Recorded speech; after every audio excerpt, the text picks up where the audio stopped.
अस्सलाम वालेकुम everyone, this is Ali. Most welcome to my channel professional mentor. मैं हूं आपका दोस्त और होस्ट मोहम्मद अली। आज की इस वीडियो में इंशाल्लाह हम एडवांस एचटीएमएल सीखने वाले हैं। ये सारा कोर्स हमने कवर कर लिया था, जिसमें text formatting, link to an anchor tag, enter link to another site, ये दैट सारा कुछ हमने कर लिया था। ठीक है, तो यहाँ पर कुछ और भी चीजें मैं ऐड करूंगा, जिसमें सबसे पहले आएगा डिस्क्रिप्शन लिस्ट। तो ये मैंने एक लिस्ट और ऐड किया जो कि हमने आज की इस वीडियो में पढ़नी है। ठीक है, आज हम एक फोल्डर नया बनाएंगे, ट्यूब 6 डॉट है। तो हमारा ट्यूटोरियल नंबर 2 है, लेकिन ये मैं वैसे ही बना रहा हूँ, ट्यूटोरियल नंबर 6 का फोल्डर। ठीक है, यहाँ पर हम क्या करेंगे, इंडेक्स डॉट एचटीएमएल लिखेंगे एंड दैट्स इट। नई फाइल खोलेंगे, एक्सक्लेमेशन मार्क, और उसके बाद नीचे आ जाएंगे। टाइटल हम बदल देंगे, यहाँ पर इसको लिख देंगे एडवांस एचटीएमएल, एडवांस एचटीएमएल। ठीक है जी, इसके बाद हम आएंगे नीचे लिस्ट्स के बारे में। तो हम आगे बाकी चलते हैं। हम यहाँ पर सबसे पहले पढ़ेंगे अनऑर्डर लिस्ट के बारे में। यूएल लिखेंगे एंड लिस्ट लिखेंगे, लिस्ट को मल्टीप्लाई बाय 4 करेंगे, और क्या उससे फायदा होगा, ये होगा कि हमारी 4 बार लिस्ट लिखी आ जाएगी। उसके बाद हम कंट्रोल आल्ट और डाउन एरो की का बटन प्रेस कर रहे होंगे तो होम लिख देंगे चारों जगह पर। ठीक है, उसके बाद मैं क्या करूंगा, सेव कर दूंगा। ठीक है, सेव करने के बाद मैं गो लाइव पे जाऊंगा, अपने ब्राउजर पे देखूंगा कि मेरा प्रोजेक्ट किस तरह का नजर आ रहा है। ठीक है जी, ये देखें, ये अनऑर्डर लिस्ट है, इसकी कोई ऑर्डर नहीं है। लेकिन अगर इसी जगह पर मैं ऑर्डर लिस्ट लिखूं सेम टू सेम, तो ये मुझे 4 फॉर्म मिलेंगे। ठीक है, अच्छा ये देखिए 1 2 3 एंड 4 ये ऑर्डर की फॉर्म में आ रहा है, लेकिन ये अनऑर्डर है। ठीक है, अब इसके बाद एक और भी लिस्ट है, जिसको कहते हैं डिस्क्रिप्शन लिस्ट, उसको कहते हैं डीएल। पहले नेस्टेड के बारे में पढ़ लेते हैं। नेस्टेड किस तरह से दिखते हैं। सबसे पहले आपने क्या करना है, एक लिस्ट बनानी है। ठीक है, उसके अंदर एक लिस्ट बनानी है, जैसे कि होम, इधर मैंने लिख दिया फॉर एग्जांपल होम। ठीक है, होम एंड दैट्स इट। इसके अंदर अब मैं लिस्ट बनाऊंगा यूएल एंड ये हमारा होम 1 एंड होम 2 की नेस्टेड लिस्ट बन गई है। ये देखिए होम एक हो गया। ठीक है, इसके अंदर की ये लिस्ट होम 1 का पेज और होम 2 का पेज, ये होगी नेस्टेड लिस्ट हमारी। ठीक है, इसके बाद आगे हम पढ़ेंगे डिस्क्रिप्शन लिस्ट, जिसको कहते हैं डीएल। ठीक है, डीएल लगाने के बाद हम डीटी लिखेंगे एंड डीडी, ये हमारा होम 1 एंड होम 2 आ जाएगा। ये भी सेम टू सेम ही होता है, इतना कोई फर्क नहीं होता। बस इसमें ये होता है कि जो हमने यहाँ पर डॉट डॉट आ रहे हैं, यहाँ पर डॉट डॉट नहीं आते, ये डिस्क्रिप्शन की फॉर्म में आते हैं, होम 1 एंड होम 2। ठीक है जी, और अगर आप इस तरह नहीं चाहते, इसको मिटाना चाहते हैं, तो यहाँ पर आप डिस्क्रिप्शन भी इस तरह से लिख सकते हैं। मतलब कि मैं लिख देता हूँ रिमूव करके, दिस इज होम पेज। ठीक है जी, अब देखें तो ये हमारे पास एक डिस्क्रिप्शन आ चुकी है। ठीक है, अच्छा अब हमने क्या करना है, कुछ और चीजें पढ़नी है जो कि हमारे लिए बहुत इंपॉर्टेंट है। ये टैग्स तो बहुत इंपॉर्टेंट थे, अनऑर्डर लिस्ट, ऑर्डर लिस्ट, उसके बाद हमने नेस्टेड लिस्ट, उसके बाद हमने डिस्क्रिप्शन लिस्ट पढ़ी है। ठीक है, आगे चलते हैं जी। आगे हमारा जो टैग्स हैं वो सबसे ज्यादा इंपॉर्टेंट टैग्स हैं, जो कि सबसे ज्यादा यूज होने वाला टैग है। अच्छा, इससे पहले हम टेबल वाले टैग पढ़ लेते हैं। टेबल क्या होता है बेसिकली, ये इतना इंपॉर्टेंट नहीं है, नॉर्मल या टेबल इतने ज्यादा यूज नहीं होते वेबसाइट में, लेकिन फिर भी मैं आपको बता रहा हूँ।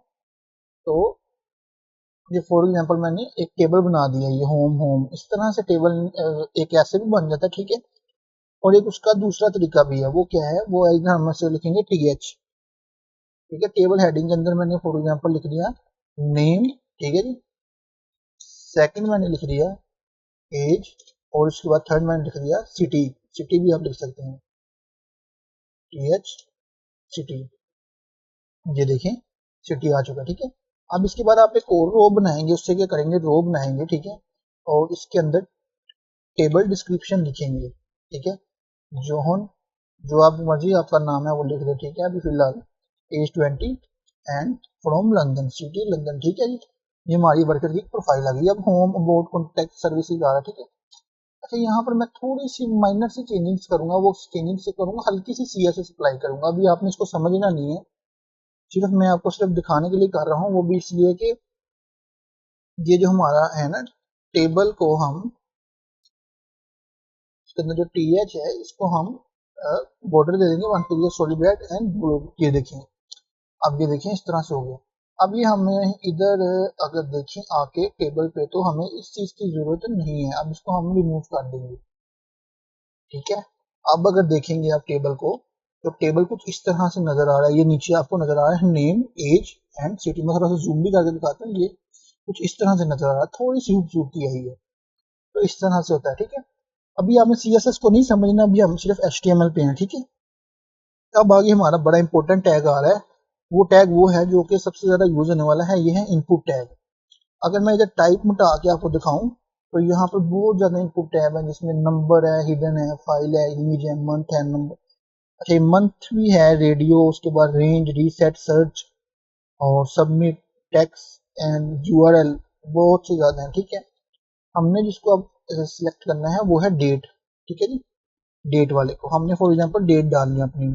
ठीक है, तो अगर आप देखेंगे जाके तो ये देखें नीचे डेट आ चुकी है। मैं थोड़ा सा BR टैग डालूंगा यहाँ पर, लाइन ब्रेकिंग का टैग।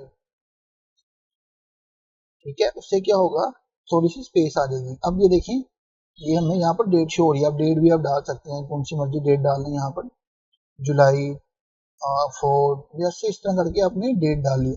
अब इसको आप अंदर से भी स्टाइल कर सकते हैं, मगर अभी जरूरत हमें नहीं है। और इसके अंदर आप एक और काम भी कर सकते हैं, चाहें तो रिक्वायर्ड। ये रिक्वायर्ड से क्या होगा आपका, कि डेट देना जरूरी हो जाएगी। ठीक है, तो ये एक एट्रीब्यूट है, रिक्वायर्ड जो है वो एक एट्रीब्यूट है। ठीक है, तो इसमें इसके अलावा भी बहुत से इनपुट्स हैं, डेट के अलावा भी आप इसके ऊपर इनपुट और दे सकते हैं, चाहे तो टेक्स्ट भी दे सकते हैं। इसके अलावा टाइम, रिक्वायर्ड, सबमिट, ये हमने सबमिट का भी एक इनपुट दे दिया। तो ये देखें एक पूरा एरिया बन के आ गया। फॉर एग्जांपल मेरा नाम है मोहम्मद अली। ठीक है, इधर मैं क्या करता हूँ, प्लेस होल्डर में नेम दे देता हूँ साथ। ठीक है, मैं चाहता हूँ कि मेरा नेम आ जाए। ठीक है, मैं इधर प्लेस होल्डर लिखूंगा और उसके अंदर लिखूंगा नेम। हमने देना एंटर योर नेम। ठीक है जी, अब अगर मैं इसको रिमूव करता हूँ तो ये देखिए एंटर योर नेम आ चुका है। अब मैं इधर लिखता हूँ मोहम्मद अली फॉर एग्जाम्पल। ठीक है, इसके बाद मैंने डेट डाली, कोई भी आप डेट डाल दें, आप डेट ऑफ बर्थ डाल दें फॉर एग्जाम्पल। तो अगर मैं अभी एग्जाम्पल से डाल देता हूँ कोई से भी, तो ये भी हम यहाँ से कम कर सकते हैं, चाहे तो ऊपर जाए और यहाँ से कुछ भी डाल दें। मैं अपनी नहीं डाल रहा, ये जूम निकालने की ये मेरी है, मैं इससे बड़ा ही हूँ। ठीक है, इसके बाद टाइम भी आप डाल सकते हैं 12, 11 AM एंड दैट्स इट। इसके बाद आप सबमिट भी कर सकते हैं। तो अभी सबमिट नहीं होगा क्योंकि ये हमारी वेबसाइट है स्टैटिक। जब तक हम इस पर जावास्क्रिप्ट अप्लाई नहीं करेंगे तब तक ये सबमिट नहीं होगा। ठीक है जी, तो ये सारी चीजें थी जो कि मैंने आज आपके सामने बयान कर दी हैं। ठीक है, अच्छा हम एक और काम भी कर सकते हैं, ये पूरा फॉर्म भी बना सकते हैं उससे, कि फॉर्म। ठीक है, तो इस पे हम एक्शन भी अप्लाई करवा सकते हैं उससे, ये सारा डाटा मैं इसके अंदर ले आता हूँ। ठीक है, तो अगर मैं एक मिनट सब्र करें, मैं एक एक्शन प्रोवाइड करवाना चाह रहा हूँ, अगर होता है शायद हो जाए, मगर most of the time JavaScript के जरिए ही ये काम हुआ करते हैं। तो यहाँ पर भी मैं फिलहाल अभी सिर्फ देखने के लिए कर रहा हूँ कि क्या हो सकता है कि ये काम के नहीं हो सकता। एक्शन हम करें सबमिट का। ठीक है जी, एक्शन मैंने प्रोवाइड कर दिया सबमिट का। ठीक है, अगर अब मैं सबमिट करता हूँ तो ये देखिए आपसे नेम का रिक्वायर्ड फील्ड मांग रहा है, क्योंकि मैंने यहाँ पर रिक्वायर्ड फील्ड मांगी हुई है, रिक्वायर्ड किया हुआ है। अब अगर मैं यहाँ पर जब तक नेम नहीं डालूंगा तब तक ये मेरा आगे नहीं जाएगा। यही फायदा था, यही मैं सिर्फ आपको दिखाना चाह रहा था। तो बाकी ये हम जावास्क्रिप्ट के जरिए भी कर सकते हैं। मैं डेट कोई भी डाल दें आप, दैट्स इट। तो बाद टाइम भी डालना पड़ेगा आपको, रिक्वायर्ड है, क्योंकि उसके बगैर काम नहीं चलेगा। सबमिट करेंगे, अभी ये देखिए सबमिट हो गया, मगर इसके आगे कुछ भी आया नहीं, क्योंकि हमने आगे कोई इसको सर्व नहीं किया सबमिट को। ठीक है, जब हम इंशाल्लाह इसको सबमिट करेंगे तो ये हमारा काम जावास्क्रिप्ट के जरिए होगा, तो तब हमारा ये सारा काम चलेगा।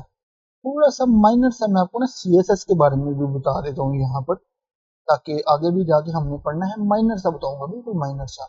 CSS को हम 3 तरीकों से लिख सकते हैं, यहाँ पर ही बता देता हूँ आपको। थोड़ा सा नीचे कमेंट कर देता हूँ मैं। ठीक है, इधर लिख देता हूँ CSS। ठीक है जी, इसके अंदर मैं लिखता हूँ यहाँ पर फॉर एग्जाम्पल H1 लिखता हूँ, टैग लिखता हूँ H1, मैंने पहले बताया। ठीक है, इसको मैं करूंगा यहाँ पर स्टाइल देता हूँ। ठीक है, फॉर एग्जाम्पल मैं कलर दे देता हूँ, कोई भी दे दें आप, ब्लू दे देता हूँ, ठीक है। और इसके अंदर मैं लिख दूंगा हेलो फॉर एग्जाम्पल, जो भी आ गया हमने सिर्फ फिलहाल दे दिया, ठीक है। बैक पे चलते हैं तो ये हमारा, ये देखिए ये हमारा हेलो आ चुका है। तो इससे क्या फायदा हुआ है हमारा, ये फायदा हुआ है कि हमारा कलर चेंज हो गया है। इसको कहते हैं इंटरनल सीएसएस। एक होती है इंटरनल, एक होती है एक्सटर्नल, एक होती है इनलाइन। अब मैं इसी को ही रिमूव करके यहाँ पर, तो आपको ऊपर जाके इंटरनल भी लिख के दिखाता हूँ। ये जो हमने लिखी है स्टाइल की, ये जो फॉर्म लिखी हुई है, इस तरह से हमने टेबल को स्टाइल की है, इसे कहते हैं इंटरनल सीएसएस। इसका एक और भी तरीका है, वो क्या है, आप इसी फोल्डर को चूज करते हुए यहाँ पर एक style dot C S S के नाम से फोल्डर बना दें, style dot C S S के नाम से फोल्डर बना दें, और फिर क्या करें, यहाँ पर इसको लिंक कर दें, लिंक, ठीक है। ये सबसे बेटर वे है और इंडस्ट्री में यही यूज किया जाता है, ठीक है। इसके बाद आपने क्या करना है, यहाँ पर आके आपने इधर आप अप्लाई करना है H1 के ऊपर curly brackets and that's it. Colour red कर दिया अभी फिलहाल के लिए, हम देखना चाह रहे हैं सिर्फ कि सी एस एस अप्लाई हुए, ये देखिए सी एस एस अप्लाई हो गई है, ठीक है। तो ये सारा प्रोसीजर था जो कि मैंने थोड़ा सा आपको कुछ सी एस एस के प्रोसेस बताएंगे, किस तरह से सी एस एस अप्लाई की जा सकती है, और कुछ मैंने लिस्ट, नेस्टेड लिस्ट और ये चीज़ों के बारे में बताया, और टेबल्स के बारे में बताया, और साथ में मैंने सबमिट करना फॉर्म को सिखाया, ठीक है जी। तो तब तक के लिए, अगली वीडियो तक के लिए को दे दी इजाजत। अल्लाह हाफिज।